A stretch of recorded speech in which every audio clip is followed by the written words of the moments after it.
Professor, antes de mais nada, bom dia. Como é que Vossa Senhoria analisa hoje o contexto geral da questão da sociedade em si? Bom dia, Oliveira. Bom dia a todos os alunos do jornalismo. Primeiro, agradecer pela honra de estar aqui conversando com você. E sobre um tema que, sem dúvida nenhuma, tem uma amplitude e várias formas de visões, né? Vários olhares sobre isso. É complexo nós começarmos a trabalhar e falar na sociedade de hoje, falar na sociedade do indivíduo, da relação entre indivíduo e sociedade, se a gente tentar pelo menos fazer algum contexto, que nós podemos fazer um contexto histórico. Não existe sociedade sem indivíduo.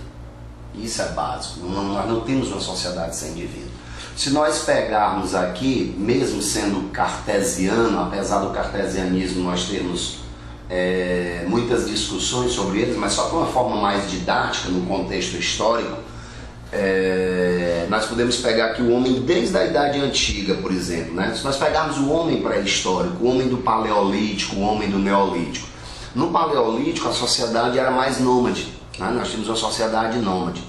Quando nós chegamos no Neolítico, com a questão da agricultura, do trabalho, começa a se formar sociedades em comunidade.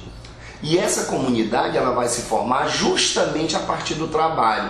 A forma de trabalho, a maneira de execução do trabalho, normalmente dita a forma de relação social entre os indivíduos daquela comunidade. No Neolítico, por exemplo, quando o homem começa a plantar, que ele começa a ter a terra dele, a agricultura, que ele começa a dizer assim, essa terra é minha, esse boi é meu, esse gado é meu, esta mulher é minha, né? Surge a questão aí dos relacionamentos que hoje nós chamamos de casamento. Essas relações sociais vão se aproximar, quer dizer, elas se aproximam a partir do trabalho, a partir da agricultura.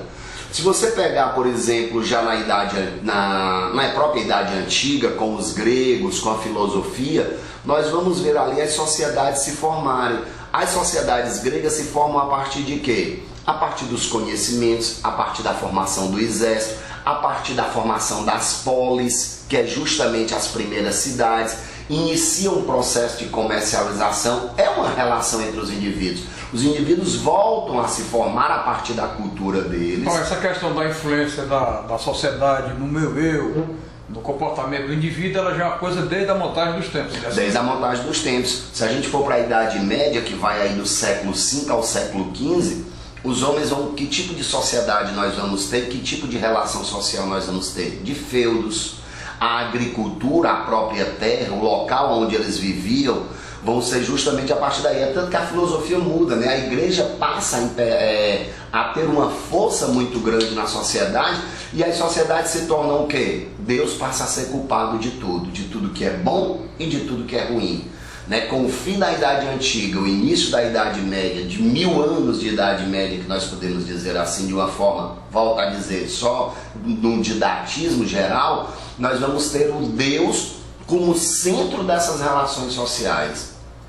Quando nós iniciamos a Idade Moderna, que nós vamos fazer uma releitura da Idade Antiga, vamos fazer uma releitura de Santo Agostinho, vamos fazer uma releitura de Santo Tomás de Aquino, quais são as relações da Idade Moderna? As relações da Idade Moderna, a primeira revolução científica muda esse conceito de Deus, dessa relação do homem com Deus, e inicia um processo fabril, né? O iluminismo, a questão desse homem iluminado, desse homem capaz de realizar suas próprias, de ter sua autonomia, que era esse o sonho do iluminismo, isso vai se modificar.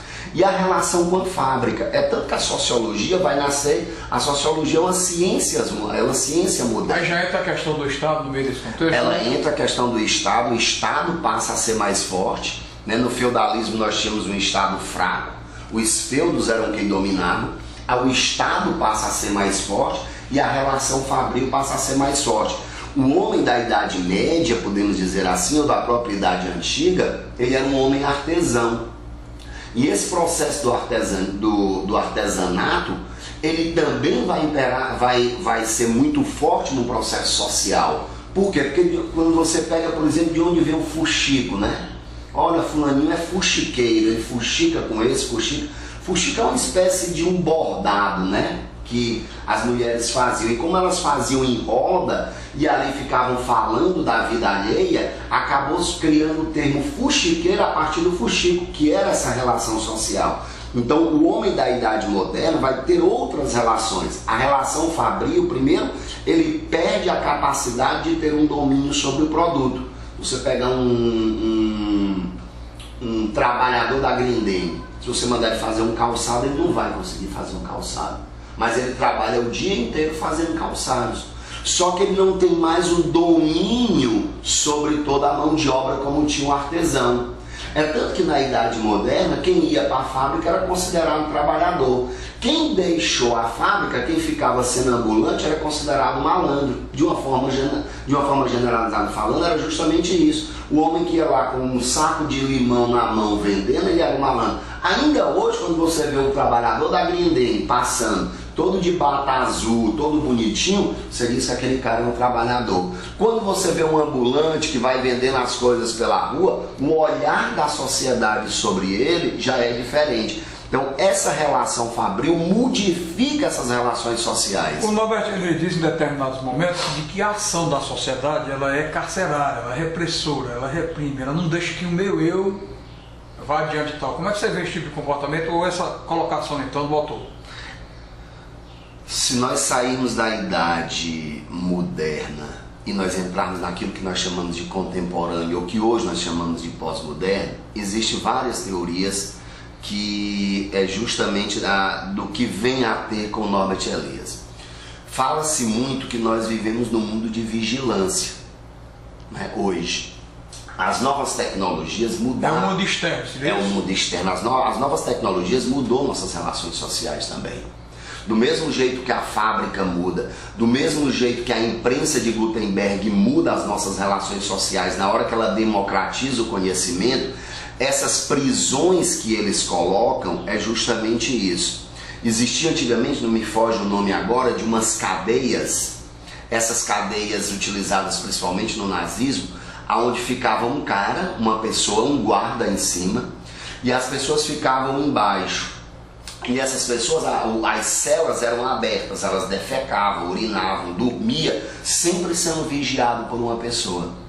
Eles enlouqueciam nesse formato de cadeias. Então se diz que hoje, mesmo com aquilo que nós chamamos de pós-moderno, que alguns autores chamam isso de pós-modernidade, que é essa teoria da incerteza, eles vão justamente dizer isso, esse excesso de vigilância. Primeiro nós criamos uma sociedade que, ao meu ver, e o meu ver é tão pequeno, mas que, ao meu ver, nós criamos a coisa do politicamente correto. Você pega, por exemplo, os países escandinavos, ali a Dinamarca, a Noruega, que são países riquíssimos, né? Que têm uma qualidade de vida altíssima. Eles eram luteranos radicais. Eles deixam de ser luteranos radicais e eles passam a ser politicamente corretos de forma também radical. Por imposição da sociedade. Por imposição da sociedade. E essa sociedade é construída pelo homem, ela não nasce por si só. Ela não nasce do nada. Parece que nós, seres humanos, nós temos uma vontade de estar fazendo parte das coisas, de estar inserido em alguma coisa. Por exemplo, o homem, quando ele vai para as igrejas, seja das mais radicais ou não, ele se sente, antes de tudo, não é só perto de Deus, é fazendo parte de um contexto. Lá ele pode cuidar de uma coisa, ele pode ser um ajudante, ele pode estar evangelizando alguém, ele se sente parte. Então, dentro desse contexto entre o indivíduo e a sociedade, o homem, antes de tudo, gosta de estar inserido nesses processos. Existem as teorias da chamada liquidez das relações. E quando ele resolve querer ser contrário, querer ser diferente, essa reprimenda que vem da sociedade é como se eu moro num bairro, gosto de brega, e de repente o meu vizinho ouve reggae, ouve jazz, aquela coisa toda. Eu sou diferente porque eu quero ser eu, porque o meu eu interior diz que eu quero, tem que fazer aquilo, minha vontade íntima, seria assim? O Freud fala nisso no mal-estar da civilização. Nós temos a nossa individualidade, nós somos indivíduos, daí o nome indivíduo.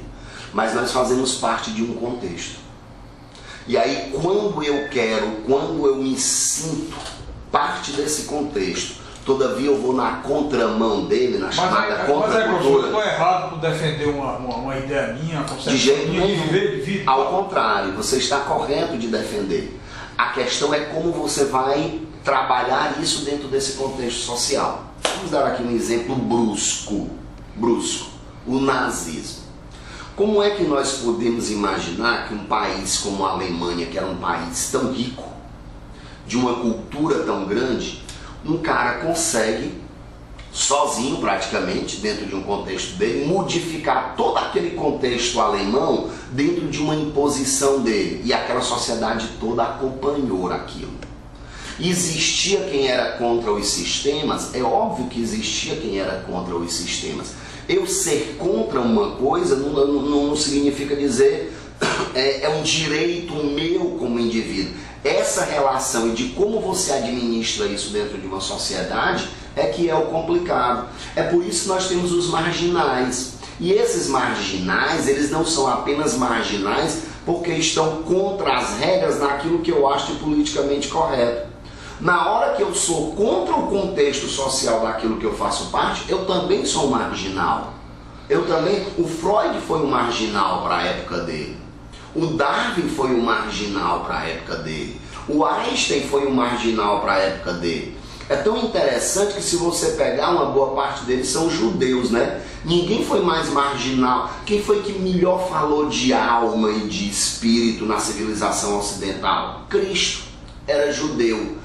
Quem melhor falou da barriga, da fome, da miséria? O Marx era judeu.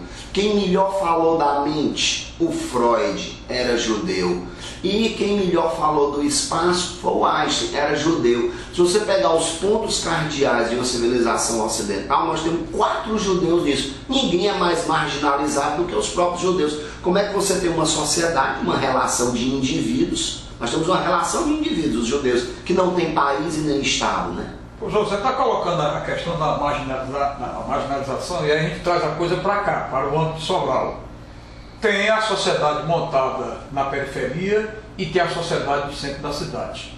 Tem quem é tratado como um indivíduo de respeito no centro da cidade e tem um indivíduo que é marginalizado na periferia. Seriam 2 sociedades distintas, 2 tipos de indivíduos distintos a se observar nesse caso? São 2 sociedades. A globalização ela deixou o mundo muito plano, né? Tem-se um livro chamado A Terra é Plana, tudo ficou muito igual. E nós começamos a esquecer aquilo que nós chamamos de história local. Porque quando a gente, se você pegar na faculdade mesmo, nós fazemos uma análise do INTA, da UVA, de quem for, quem estuda história de Sobral. Nós temos um lugar, nós temos ninguém fala mais. E aí por quê? Porque essa coisa de história local criou-se uma ideia que era para os antigos, aquele cara que estava desocupado, que era um aposentado, que ia estudar a história local. E se eu não conheço o meu local, eu não posso ter uma visão ampla do meu universo. É um pensamento indutivo, né? Da parte para o todo e não do todo para a parte. E essa parte da história local é muito interessante. Se você pegar as ruas, perguntar para 90% da população de Sobral quem foi Maria Tumásia, quem foi Cordeiro de Andrade, quem foi o próprio Dom José e que tipo de impacto ele nos trouxe, é muito forte. Você bota a questão de Sobral como bairros e como centro. Se nós pegarmos, a Diocese de Sobral foi fundada, se não me salva a memória, em 1915, por Dom José Tupinambá da Frota, que tem todos os requisitos de um grande administrador. Mas dizer que ele não era um elitista, ele era elitista, né? No formato dele, na própria formação tendo vindo de Roma. Quando Dom José assumiu as dioceses de Sobral, nós tínhamos o que na cidade de Sobral? Uma miséria muito grande. A seca de 19 foi maior do que a de 15. Por quê? Porque a de 15 já tinha ocorrido. Aí houve outra em 19, 4 anos depois, isso já tinha uma potencialização de miséria enorme. O que é que faziam em Sobral? Pegavam as pessoas, porque a ideia de Dom José era criar uma micro-Roma. Ele queria uma micro-Roma. E aí o que é que ele fez? O que é que era feito? Pegavam os miseráveis, tiravam daqui e levavam para a Forquilha. Para quê? Para se trabalhar na construção do açude de Forquilha e não poder ter essa quantidade de pobres no meio da rua, essa quantidade de miseráveis no meio da rua. E estava no auge da gripe espanhola. Morria mais gente trabalhando na produção do açude de Forquilha do que fora. Nesse contexto aí, o indivíduo pobre tem que estar fora da sociedade rica. A mesma coisa acontece hoje. O que é que nós fazemos? Nós tentamos empurrar.